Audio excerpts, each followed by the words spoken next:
Bonjour à tous les amis traders et bienvenue dans cette nouvelle vidéo. Alors aujourd'hui, présentation du bot Obsidian, le bot avec lequel j'ai tradé aujourd'hui en live. D'ailleurs, si vous n'avez pas vu cette vidéo, je vous invite à la liker, à la revoir. Elle est disponible en rediffusion sur la chaîne YouTube. Allez, c'est parti. Donc voilà, on est sur mon graphique et du coup, vous voyez que la structure, elle est un peu différente. Il y a un nouveau panel ici en haut que vous n'avez pas l'habitude de voir et il y a ce truc bizarre en bas. Donc tout ça, c'est le bot de trading qui appartient à Obsidian. Alors Obsidian, vous savez que j'utilise depuis toujours les Renko Obsidian. Donc c'est un développeur qui crée des indicateurs et qui a créé les Renko que j'utilise tous les jours. Ils ont à la base, au tout début, créé un bot. Le bot que j'avais essayé dans le passé, que je n'aimais pas parce que je trouvais que les entrées étaient très mauvaises. Entre temps, le bot a été mis à jour. Je pense qu'ils ont dû prendre note de ce que les utilisateurs ont fait comme retour. Et du coup, j'ai été contacté, comme je suppose tous les anciens utilisateurs du bot, j'ai été contacté par email pour tester la nouvelle version. Et voilà pourquoi j'ai décidé de la tester. Et effectivement, c'est beaucoup mieux qu'avant. Alors, c'est pas parfait, je vais vous expliquer pourquoi, mais c'est vraiment pas mal. Et j'ai fait ma première session de trading aujourd'hui. Elle est disponible en rediffusion d'ailleurs si vous voulez la voir. Et voilà, je vais vous montrer un peu les résultats. Donc voilà les résultats, 3 comptes où vraiment les résultats sont vraiment pas mal pour une journée de trading. Je tradais 1h30, en 1h30 j'ai fait ça avec le bot. Donc vraiment intéressant. Maintenant, l'aparté est fait sur les performances. Je vais vous expliquer ce que fait le bot, comment le paramétrer et pourquoi j'aime ce bot. Voilà, c'est parti.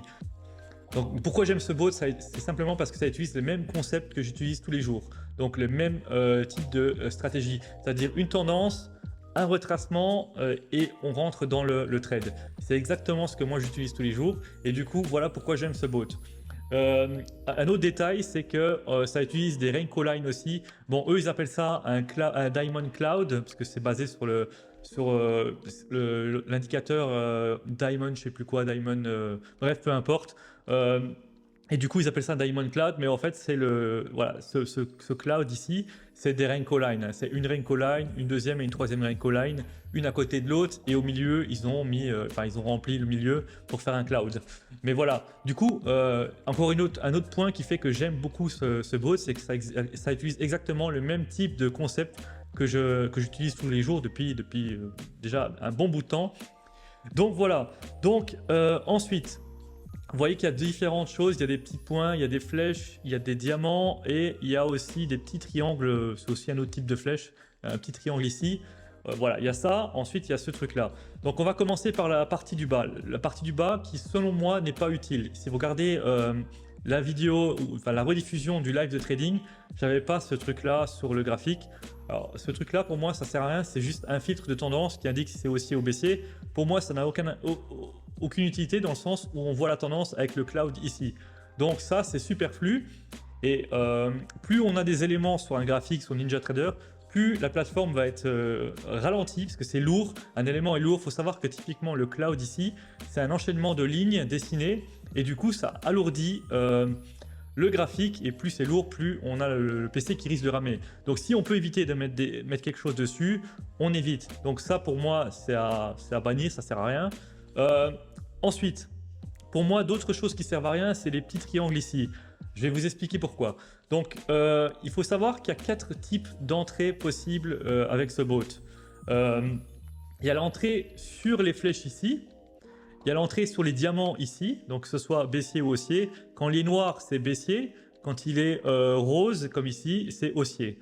Les flèches, quand c'est orange, c'est baissier. Et quand c'est vert, c'est haussier. Donc voilà, il y a les flèches, il y a les diamants et il y a les petits triangles. Mais j'ai dit 4 types parce qu'il y a 2 sortes de triangles. Ici, il n'y en a pas. Là, il y en a un deuxième. Vous voyez, il y a un deuxième triangle. Ils sont quasi pareils, sauf que celui-là, il est orange clair, celui-là, il est orange plus foncé. Après, les couleurs, vous pouvez les changer. C'est juste que voilà, c'était les couleurs de base. Et si vous regardez la rediffusion de mon live trading avec le bot, je n'avais pas ces triangles-là et je n'avais pas ces points-là parce que je trouve ça complètement inutile. Je vais vous expliquer pourquoi. Donc, le diamant ici, c'est un PTC signal. Ils appellent ça un PTC signal. Si on ouvre ici, on a PTC long, PTC short. Donc, c'est voilà. Pourquoi PTC? C'est potentiel, je sais plus quoi. En gros, c'est un potentiel retournement de tendance. Ensuite, il y a le weak buy. Weak buy, c'est la petite flèche ici. Ensuite, il y a le medium buy, c'est la flèche du milieu. Et ensuite, il y a le strong buy, c'est la flèche du bas qui n'est pas ici ni là, mais là, elle est présente. Elle est basée sur les mèches qu'on voit ici. Vous voyez qu'il y a des mèches. Donc en fait, elle prend en compte une taille de Renko inférieure et on voit qu'il y a un mini pullback. On voit que en fait, la petite mèche ici qu'on voit là, c'est un pullback sur une taille de Renko inférieure. Donc du coup, selon leur code, et ben en fait, c'est qu'il y a une potentielle entrée. Moi, je trouve ça trop dangereux de rentrer sur un mouvement qui est bien entamé. Donc moi, je n'utilise pas ces triangles-ci. Je les avais retirés dans mon trading à moi. Maintenant, là, je l'ai mis pour vous montrer ce qui est possible de faire. Mais moi, selon moi, c'est trop dangereux. En fait, ça peut être pertinent pour ceux qui utilisent des méthodes de pyramidage.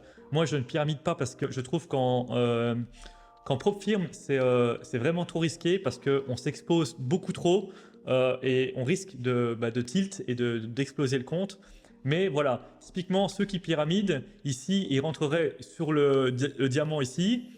Ils rentrent encore une fois ici, il y a un pullback, ils rentrent là, ils rentrent là, ils rentrent là. Finalement, ils sont rentrés un contrat, deux contrats, trois contrats, quatre contrats, et à la fin, 5 contrats dans un même trade, et ils sortent ici au niveau du point rouge. Et du coup, à la base, un petit trade de un contrat, on finit avec 5 contrats. Et ouais, c'est sûr que quand ça marche, ça fait plaisir, on sort avec des milliers de dollars. Mais quand ça se retourne, ça fait super mal. Du coup, moi, le pyramidage, c'est pas quelque chose que je mets en place. Maintenant, voilà, c'est possible et ce genre de triangle ici permet de faire cela. Voilà pourquoi moi je n'utilise pas ça. Ensuite, je vais vous expliquer pourquoi j'utilise les flèches et les diamants. Ceux qui connaissent mon trading, qui ont l'habitude de regarder mes vidéos, ils savent que moi j'attends une tendance, un pullback, donc un retracement, souvent dans les 50% du mouvement précédent. En fait, si on trace ici un Fibo, on peut voir que ça, c'est 50% de ce mouvement-ci. Donc ça, c'est typiquement le genre d'entrée que moi j'utilise. Le problème de ce bot, c'est que c'est basé sur des indicateurs. Et vous savez que les indicateurs, c'est toujours en retard par rapport au prix, forcément, vu que c'est un calcul qui se fait sur ce qui se passe sur le graphique. Un Renko, c'est aucun calcul, c'est juste le prix qui avance ou qui recule. Donc on est en temps réel. Donc ici, moi en général, je rentre sur le premier Renko, donc je suis vraiment au début, vraiment au tout début du mouvement. Donc là vraiment, je prends tout le mouvement. Le problème dans ce genre de bot, pour ça que je dis que c'est pas parfait, mais bon, il faut s'y attendre, forcément, c'est basé sur un calcul. Et ben, on va être décalé. Vous voyez qu'on est décalé, on a 1, 2, 3, 4, on rentre au quatrième, on rentre même au cinquième Renko, parce qu'en fait, les 4 premiers qui sont en blanc, c'est pas encore validé, et on rentre ici seulement dans le mouvement. Donc ça, c'est à prendre en compte que vous allez rentrer tardivement dans le mouvement. Donc voilà, ça fait partie des types d'entrées que moi j'utiliserai. Ensuite, il y a les entrées avec le diamant. Donc, je vous ai dit que moi, j'utilise l'entrée avec la flèche et l'entrée avec le diamant. Donc, ça, c'est un retracement de 50 de ce mouvement-ci. Et le rentrée au diamant, qu'est-ce qui change par rapport à la flèche? En fait, pourquoi c'est un diamant et pas une flèche? Simplement parce qu'on voit que la Renko line ici a changé de couleur. Pourquoi? Parce que en fait, c'est un retracement plus profond dans le mouvement. C'est tant qu'on n'a pas cassé l'ancien plus haut ici, on est toujours dans une tendance baissière. Hein. Mais la Renko line ici change de couleur. Pourquoi? Parce qu'il y a une potentielle, continuation de hausse. Et dans ce cas-là, pour moi, vous savez que je traite toujours sur un graphique en 8 ticks, un graphique en 16 ticks. Donc le 16 ticks est une taille de Renko supérieure. C'est comme si on traderait sur un graphique en 1 minute et une graphique en 5 minutes. Et là, c'est simplement, on pourrait dire que c'est un retracement en 5 minutes. Donc on pourrait dire que ça, c'est un retracement en 1 minute. Et ça, c'est un retracement en 5 minutes si on veut avoir plus facile. Pour ceux qui n'ont pas l'habitude des Renko, c'est un retracement sur une taille de bougie plus grande. Et voilà pourquoi c'est un diamant et pas une flèche. Donc là, on peut s'attendre à avoir un mouvement plus long que sur un mouvement avec une flèche. Donc voilà pourquoi moi, je n'utilise que les flèches et les diamants et pas ces petits triangles-là qui, selon moi, sont trop risqués. C'est bon pour pyramider, mais moi, je pyramide pas. Donc voilà. Donc moi, je garde les flèches et les diamants. Ensuite, il y a ces petits ronds rouges ici et ronds verts ici. Qu'est-ce que c'est? Ça, pareil, si vous regardez la rediffusion de mon live trading avec le bot, je n'avais pas ça sur le graphique parce que selon moi, c'est pas utile. Parce que, en fait, c'est utile seulement si vous n'utilisez pas d'ATM. Moi, j'utilise un ATM. En fait, c'est seulement si on fait confiance au bot à 100%. C'est quoi ces ronds rouges et ces ronds verts? C'est des sorties potentielles. Donc là, typiquement, si on rentre sur la flèche ici, je dis pas qu'il faudrait prendre le trade là, mais si on rentre sur la flèche ici, et ben en fait le trade continuerait jusqu'à ce qu'un premier rond rouge se forme. Et là, ça serait une sortie. En fait, il y a possibilité de mettre un SL ou pas de SL du tout. Si on n'a pas de SL du tout, tant qu'on n'a pas un signal opposé, on ne sort pas du trade. Et si on a SL, le SL va suivre la Renko Line ici. Donc comme je le montre dans mes précédentes vidéos, je montre que moi je mets toujours un SL qui suit une Renko Line. Et bien là, ça sera pareil, le SL va être ici. Au fur et à mesure que le trade va avancer, il va descendre, il va suivre la Renko Line ici. Et finalement, le trade s'arrêtera au moment de la boule rouge ici. Donc on sortira ici. Donc ça paraît intéressant comme ça, parce qu'on dit, ouais, on prend des super trades, hein. On rentre là, on sort là, on rentre là, on sort là, on rentre là, on sort là. Oui, c'est intéressant parce qu'on a des belles tendances là, mais maintenant, si on prend sur un graphique où on est plutôt flat, comme ici, là on est plutôt flat, bah là clairement, je vous dis, c'est le bordel, hein. Vous rentrez n'importe où, vous rentrez ici sous la flèche, vous sortez ici, mais en fait, le rond vert là, il est formé seulement quand la bougie est clôturée. Donc en fait, vous êtes déjà perdant ici. Là, vous sortez ici, vous êtes break-even. Là, vous rentrez, vous sortez. Bon, là, vous faites un peu de profit. Là, vous rentrez, vous sortez, vous êtes quasi break-even. Donc, ouais, il faut faire attention avec ça. En fait, ça marche sur des tendances, mais quand c'est assez flat ou quand c'est en range, ces espèces de ronds verts et rouges sont pas terribles. Donc pour moi, je préfère ne pas utiliser ça, je préfère utiliser un ATM comme j'utilise habituellement. Donc maintenant qu'on a vu les détails du bot, donc les flèches, les triangles, les diamants et les ronds, et ce truc-là, maintenant on va parler du paramétrage. Alors le paramétrage, on peut changer les couleurs, forcément, on peut retirer ce qu'on veut, si on ne veut pas afficher les ronds, les triangles, les diamants, etc. On peut tout retirer, on peut faire ce qu'on veut. Si on ne veut pas afficher ces espèces de couleurs blanches, on peut enlever aussi. Ça, vous faites comme vous voulez, vous pouvez tout paramétrer. Ça, c'est dans les détails de l'indicateur, on clique droit dessus. Je ne vais pas parler de ça, je vais parler plutôt de la configuration ici. Donc la configuration, alors, il y a un premier, en fait, ça se présente comme ça. Il y a ce panel-là qui permet de gérer pendant le trading. Et ensuite, il y a ce panneau-là qu'on règle une fois à l'ouverture de la plateforme. Et ensuite, normalement, on n'y touche plus. Ici, d'abord, il y a les filtres de tendance. En fait, on peut lui appliquer des filtres que, par exemple, qui prendraient seulement des trades dans le sens de la tendance. Donc, c'est-à-dire qui baseraient sur ce système-là en bas. Là. Quand c'est vert, il prend du long. Et quand c'est rouge, il prend du short. Et du coup, typiquement, ici, on est en tendance haussière. Mais on a un diamant baissier. Et ben en fait, il ne rentrerait pas sur la position là si on applique des filtres ici pour éviter d'être en contre-tendance. Maintenant, ça c'est à vous de voir comment vous voulez trader de nouveau. Ensuite, dans le time in risk, ça c'est pas mal par contre je trouve parce qu'on peut, si on fonctionne en full automatique, on peut lui dire de prendre des trades seulement de telle heure à telle heure. Typiquement, si on veut trader que les open ou je sais pas, trader que l'Asian session, si on veut laisser le bot tourner pendant la session asiatique par exemple. Je dis pas qu'il faut faire ça, j'ai jamais essayé, peut-être que j'essaierai, mais voilà, ça peut être pertinent de mettre des heures comme ça.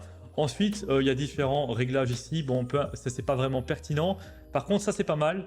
Si on veut pas utiliser un ATM, on peut mettre en place tout un tas de paramètres qui permettent d'avoir un take profit maximum, un SL maximum, un daily loss, même un daily loss par actif. Donc typiquement, on se permet de perdre seulement 200 balles sur le Nasdaq et peut-être, je sais pas moi, 50 balles sur le Dow Jones par exemple. Eh ben, on peut régler ça. Donc ça, c'est pas mal.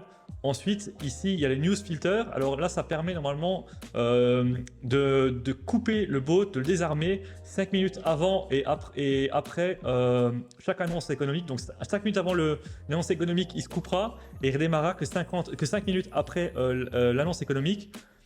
Donc sous le papier c'est pas mal, dans la réalité j'ai pas réussi à faire fonctionner le truc parce que si on appuie sur download news il se passe rien, donc à voir peut-être avec le support. Comme je vous dis, j'ai utilisé ça seulement aujourd'hui, mais si ça fonctionne, honnêtement ça c'est vachement bien parce que moi je me suis déjà fait avoir plusieurs fois où j'étais dans le trade et j'avais oublié qu'il y avait des news à 16h, donc du coup ça peut être pertinent de mettre ça en place. Et même si par exemple ils prennent les news, par exemple des speaks de Trump qui sont souvent bien plus tard que 16 heures, alors là ça peut être vraiment bien parce que ça c'est vraiment l'improvisation. Le mec dit 2 mots et ça part en couille le graphique. Donc si on a toutes les news, ça c'est pas mal. Maintenant, comme je vous dis, ça fonctionne. Enfin, j'ai pas réussi à le faire fonctionner. Après, je me suis pas penché plus que ça dessus. Mais voilà, c'est disponible. Donc maintenant, on va passer dans le paramétrage du bot, comment le mettre en place. On a le premier panneau ici qui sont les entrées et le second panneau ici qui sont les sorties. Ça, vous réglez ça avant la session, début de session. Donc si on veut prendre des longs ou des shorts, ou les deux, moi j'avais tout sélectionné parce que du coup, je me cassais pas la tête de tout le temps rouvrir le panneau ici. Hein, je le laissais fermé. Maintenant, si jamais vous voulez être sûr que quand vous êtes tendance haussière, que le graphique ne prenne pas, que le bot ne prenne pas des shorts, bah, vous décochez short et du coup le bot ne prendra que des hauts, des longs. Donc on active long et short, ensuite on active PTC, PT short pour les diamants ici, ensuite week buy, week sell pour les flèches ici, donc les flèches vertes et les flèches oranges. Et ensuite, moi je vous disais, j'ai pas utilisé les triangles, donc j'ai pas activé le medium et les strong. Mais maintenant, si vous voulez les activer, vous faites comme vous voulez. Moi, j'ai pas utilisé ça. Moi, j'ai activé juste cette partie-ci. Ensuite, ici, trend filter. Ça, j'avais activé. Pourquoi? Parce que ça permet qu'ils suivent ce qu'on a paramétré ici. C'est-à-dire que si on désactive ça, même si on a des paramètres là, il va pas le suivre. Donc moi, je voulais qu'ils prennent des trades que dans la tendance. Donc j'active trend filter. Ensuite, confirmation filter. Moi, aujourd'hui, je l'ai activé. Je pense que la prochaine session que je ferai, donc lundi, je le désactiverai. Pourquoi? Alors, je vais vous expliquer. Typiquement, on prend le trade ici. On a, donc moi, dans ma stratégie, j'ai un retracement. Je rentre sur le premier Renko. Ici, vu que c'est basé sur un indicateur, on ne pourra pas rentrer sur le premier Renko. Donc, on a un Renko, deux Renko. Ensuite, on a la flèche là qui se forme au troisième Renko. Sauf que la flèche, tant que le troisième Renko n'est pas bouclé, on a la flèche qui n'est pas remplie, elle est transparente. Et ben ça, c'est quand c'est non confirmé. Et ensuite, une fois que le troisième Renko est clôturé, que le quatrième Renko commence, et là, on a une confirmation. La flèche va se remplir de couleurs. Donc en fait, de base, elle est transparente avec le bord jaune, et ensuite, elle se remplit de vert. Et bien en fait, si on active confirmation filter, le trade ne démarrera pas tant qu'on ne sera pas ici dans ce cas-ci au quatrième Renko. Dans ce cas-ci, ça serait au troisième Renko. Vous voyez, là, ça serait au troisième Renko. Là, quatrième. En fait, on démarre un Renko trop tard. Ou du moins, en fait, on attend vraiment que le signal soit confirmé. Moi, je trouve que déjà qu'on est retardé dans le mouvement, si en plus on attend encore une confirmation, on démarre beaucoup trop tard. Donc, cette fois-ci, j'avais tradé confirmé parce que voilà, c'était un essai. Finalement, ça a marché. Hein. Vous avez vu les résultats que je vous ai montrés au début de la session. Je peux vous les remontrer encore. Hein. Voilà, vous voyez que c'est quand même des beaux résultats. Donc ça a fonctionné, mais je pense que lundi, je traderai non confirmé. Maintenant qu'on a paramétré la partie entrée, on a la partie sortie. Donc la partie sortie, je l'avais paramétré, mais honnêtement, ça sert à rien si vous utilisez un ATM. En fait, la partie sortie, donc on va de nouveau choisir long et short, comme ça ça dans le long et dans le short. Le PTC long, le PTC short, moi j'avais tout mis, hein. Je vais vous expliquer ce que c'est. J'avais même mis le trend filter, j'avais pas mis le confirmation, j'avais mis bullish TP. Alors qu'est-ce que c'est? En fait, ça sert que typiquement ici, on va reprendre l'exemple de ce trade là qui est propre. On rentre ici sur la flèche, et bien ici, la sortie, si on n'a pas d'ATM, si on laisse faire le bot trader lui-même, on va sortir sur les ronds là. Les ronds là, c'est quoi? C'est les bullish TP. Voilà. Bullish TP, c'est une sortie possible.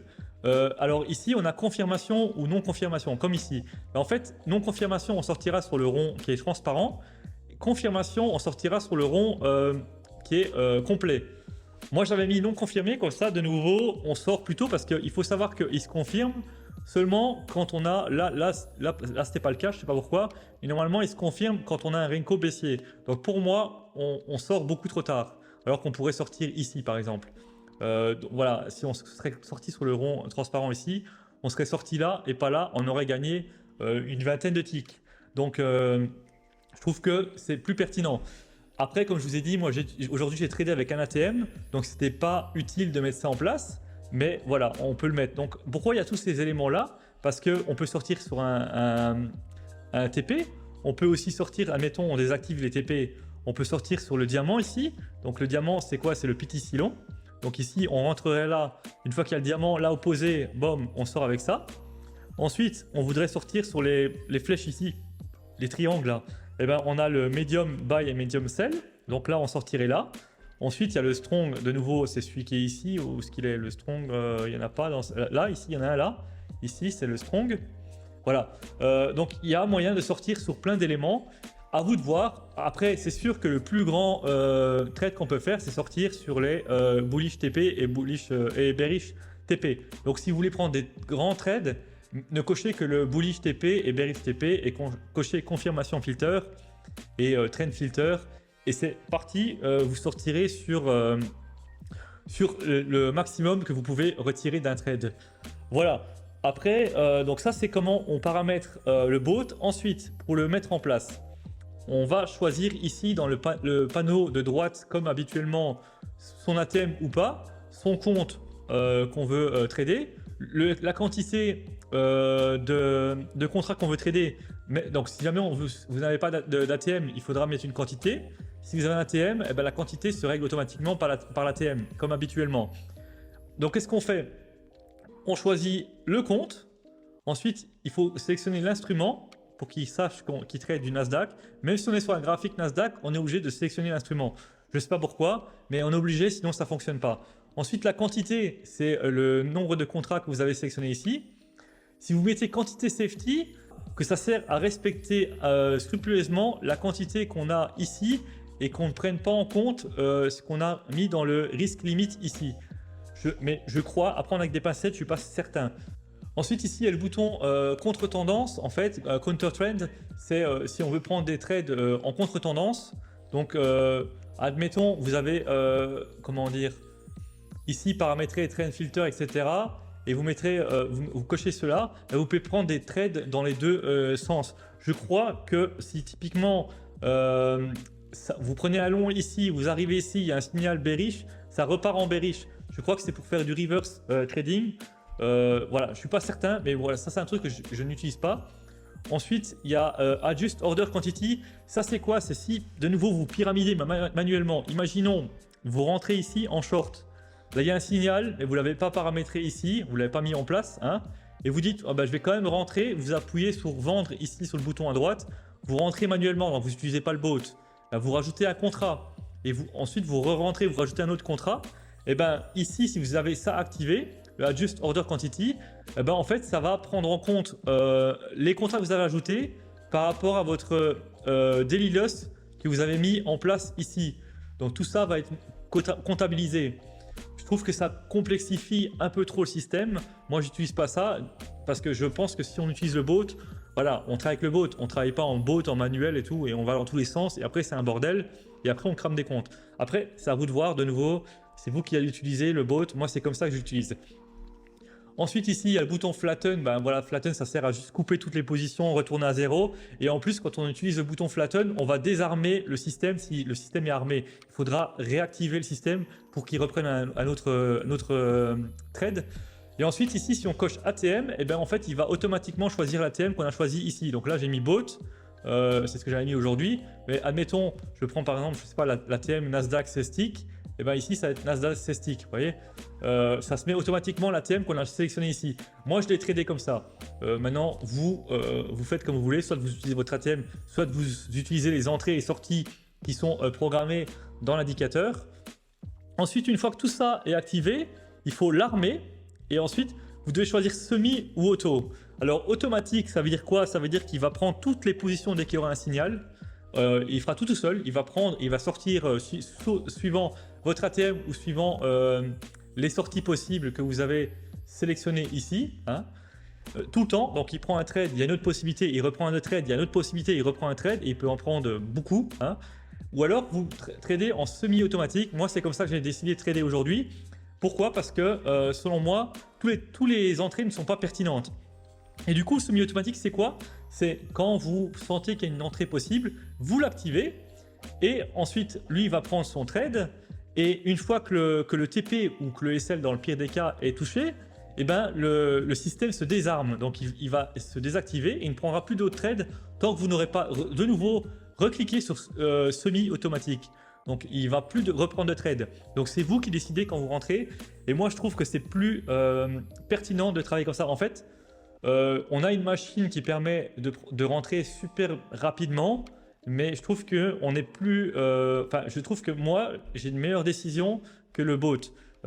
Pourquoi? Typiquement, ici, on a un bel exemple. Si on laisserait en automatique, qu'est-ce qui se passe? On rentre en short, on rentre en short, on rentre en long, on rentre en short, on rentre en long, on rentre en long. Bref, on fait quoi? SL, SL, SL. Là, ici, un TP. Là, un autre. Là, on reprend un contrat. Là, on arrête. Enfin, bref, c'est un bordel. On prend 3 SL, un TP et finalement, on n'avance pas, on tourne en rond. Après, le bot automatique, je pense que ça peut être pertinent dans une tendance, une belle tendance. Là, typiquement, ici, on commence une tendance. On n'a que des petits retracements, mais ça continue haussier. Là, c'est super. Ici, pareil, ça c'est super. Vous laissez en automatique, vous rentrez là, vous rentrez là, vous rentrez là. Donc, à condition d'avoir mis le fil de tendance. Vous ne rentrez pas en position inverse. Hein. Vous rentrez à la tendance. Donc, vous rentrez là, vous rentrez là, vous rentrez là, vous rentrez là, vous rentrez là. Bref, là, c'est super en automatique. Maintenant, moi, de nouveau, je préfère l'utiliser semi-automatique. À vous de voir comment vous voulez trader. Donc voilà, je pense avoir fait le tour de ce bot. Je trouve que c'est pas trop mal comme bot. Moi, j'ai vraiment, je trouve vraiment sympa.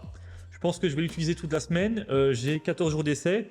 On va voir, peut-être que si j'ai des bons résultats pendant les 14 jours, ben, je prendrai l'abonnement. Et en tout cas, si vous voulez essayer, il y a le lien en description. Je vous invite à essayer et utiliser mon lien parce que du coup, ça participe à soutenir la chaîne. Ça fait toujours plaisir. De nouveau, comme d'habitude, laissez un like, ça fait toujours plaisir. Mettez un petit commentaire si vous voulez en savoir plus. N'hésitez pas à poser des questions si vous n'avez pas tout compris. Parce que c'est vrai que c'est assez compliqué au début. Ça paraît un peu usine à gaz, mais finalement, c'est pas si compliqué que ça. Donc si vous avez des questions, n'hésitez pas à les poser en commentaire. J'y répondrai. Et puis ça fera plaisir de parler avec la communauté. En tout cas, moi je vous dis à très bientôt pour une prochaine vidéo. Allez, ciao!